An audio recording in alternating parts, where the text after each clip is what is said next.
자, 촬영 들어갑니다. 카메라 스탠바이 해주세요. 화면 들어갑니다. 마크. 레디, 슬레이트 아웃. 랜디, 준비하고. 액션. 돌아온 탕자 DVD 제작에 참여할 수 있었던 건 정말 큰 특권이었습니다. 저희 모두는 전문 연기자가 아니기 때문에 카메라 앞에만 서면 정말 긴장이 됐죠. 하지만 형제자매들이 친절하고 참을성 있게 도와주고 지도해준 덕분에 각자가 맡은 역을 잘 소화할 수 있었습니다. 그러면 각 연기자들로부터 소감을 들어보겠습니다. 우선 마이클의 소감부터 들어볼까요? 엘 역을 연기한다는 게 사실 좀 당황스러웠습니다.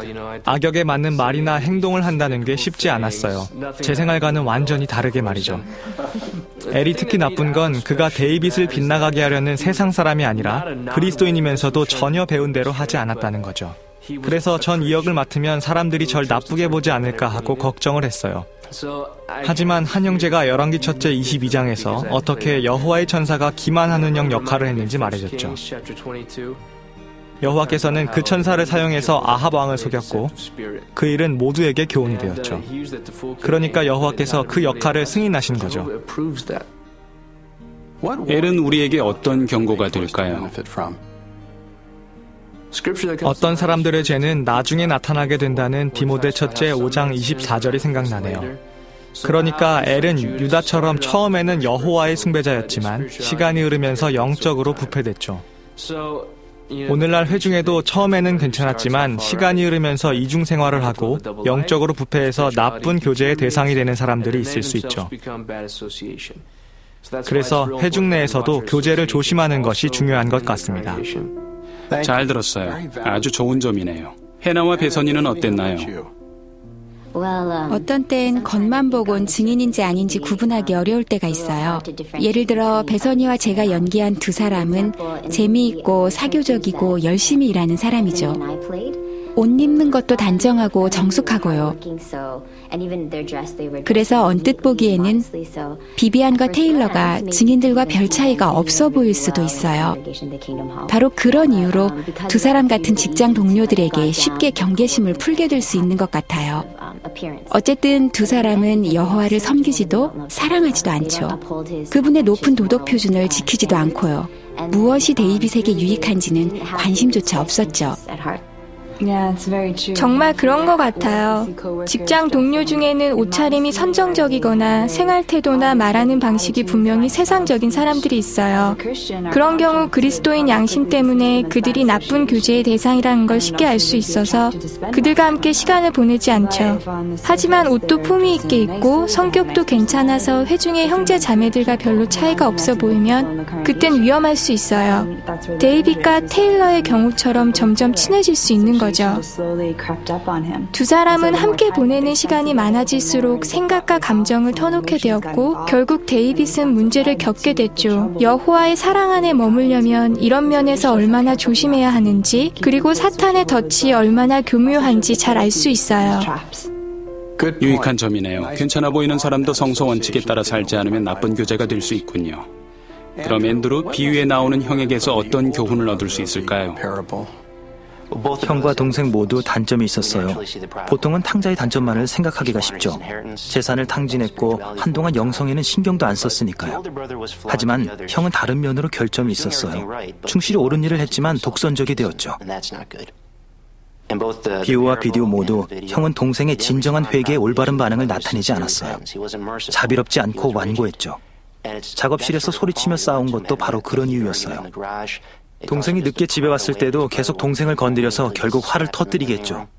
따라서 현재 잘하고 있다 해도 자신에게 그런 보이지 않는 특성들이 있지는 않은지 잘 살펴야 할 것 같아요. 정말 그렇겠네요. 케이 씨는 이 작업을 하면서 뭘 느꼈나요? 해나와 배선이가 잘 지적해준 것 같은데요.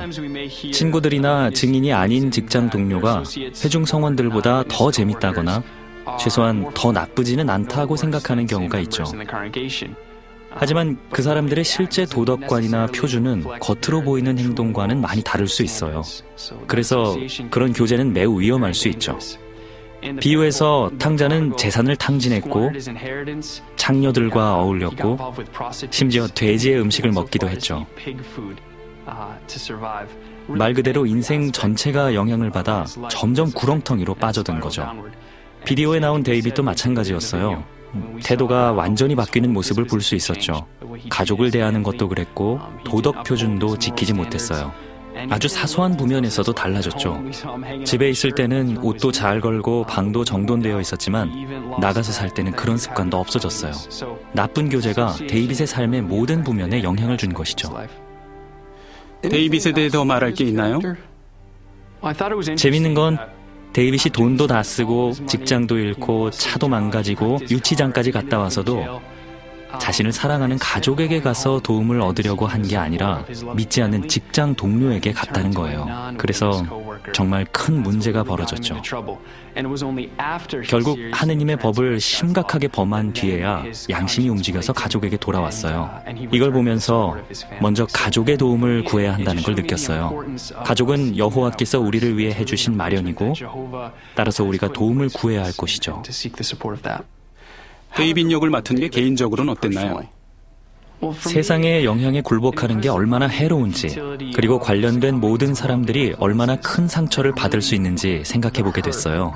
그 사람이 다시 돌아오게 된다 하더라도 말이죠. 특히 가족들은 상처가 클 수 있어요. 개인적인 바람은 이 비디오를 보는 사람들 중에 여호와에게서 멀어지고 있는 사람이 있다면 다시 여호와께 돌아와 그분이 우리에게 보이시는 사랑과 자비를 몸소 체험하게 됐으면 합니다. 저도 그러길 바랍니다. 사랑 많은 엄마 역을 맡은 조엘리는 어떠셨나요? 사실 전 엄마가 아니에요. 남편인 랜디와 전 20년간 여행하는 일을 했고 지난 3년간은 베델에서 일하고 있어요. 어떻게 보면 베델에 와서야 집도 아이들도 생겼죠.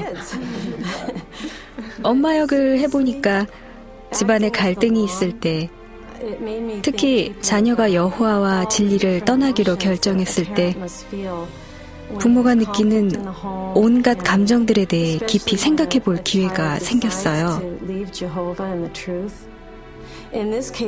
비디오에 나오는 가족은 할 수 있는 일을 다 했지만 문제가 계속되었고 그로 인해 많은 걱정을 하게 되고 가슴 아픈 일들을 겪었죠.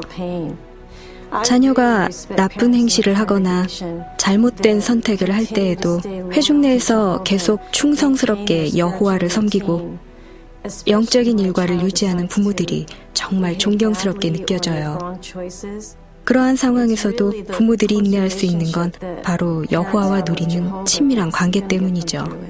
좋은 점이네요. 전 이 내용 중에 아버지가 두 아들에게 깊은 관심을 나타냈다는 점이 인상적이었어요. 아버지는 나쁜 행실이나 그릇된 선택을 그냥 지나치지 않으면서도 합리적이고 균형 잡힌 태도를 유지해야 했죠.